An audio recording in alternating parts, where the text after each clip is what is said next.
Do not let Windows be unactivated and have Microsoft ask you for so much money. Through Keys World, you can buy a Windows key for about $18. And better yet, you can actually use the code ADT25 and get a 25% off. You proceed to checkout, and here you can use ADT25 and then hit apply discount. Now you have it only for $14.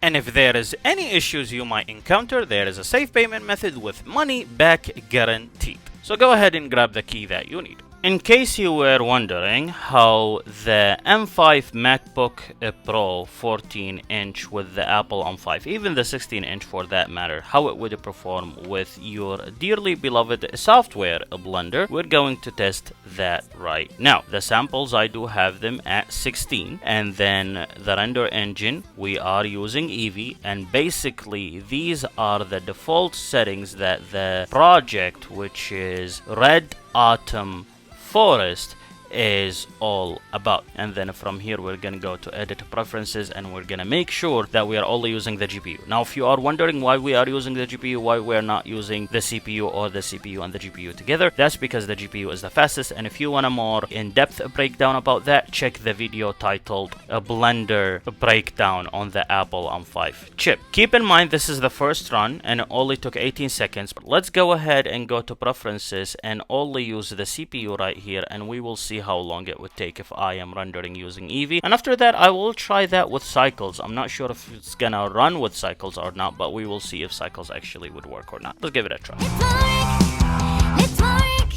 This took 18 seconds, and even with the CPU it took 18 seconds as well. I guess overall the performance or the time that it takes for it to render this scene of animation with Eevee is only 18 seconds. And correct me if I am wrong, but my feeling is that Eevee is using the CPU only anyway. Let's go ahead and change to cycles, and then from cycles we're gonna use GPU compute, and then it's grayed out right now because I do not have GPU enabled. So I'm gonna go to preferences, enable the GPU, and then close. Now GPU is not grayed out, and we're gonna go ahead and render, and we will see how long it takes. And by the way, it's saying render kernel is loaded, may take a few minutes the first time. So basically it's acknowledging that this is the first render of the kernel build. Actually it will take longer than how long it usually takes. Okay, so that is over, and by the way, gosh, it looks beautiful, and it only took 1 minute and 31 seconds. Again, that's the kernel run, so we're gonna go ahead and run it again, because I'm sure when we run it again we're gonna get a different and a better number than the first time.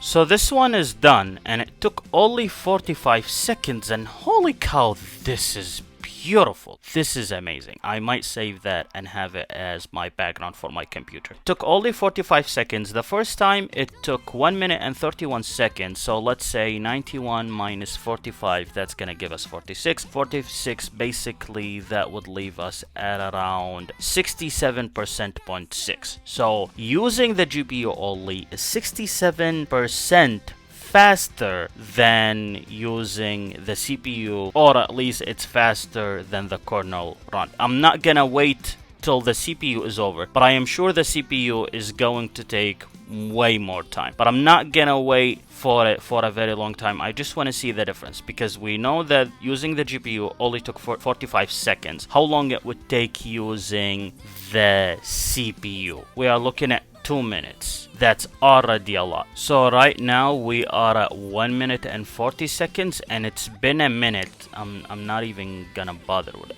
It's at least faster by a double. So go with the GPU compute if you want to use a Blender and if you want to render. Let's go ahead and put the sample count maybe to 200 just for the sake of it, and then let's see for the 200 how long that would take.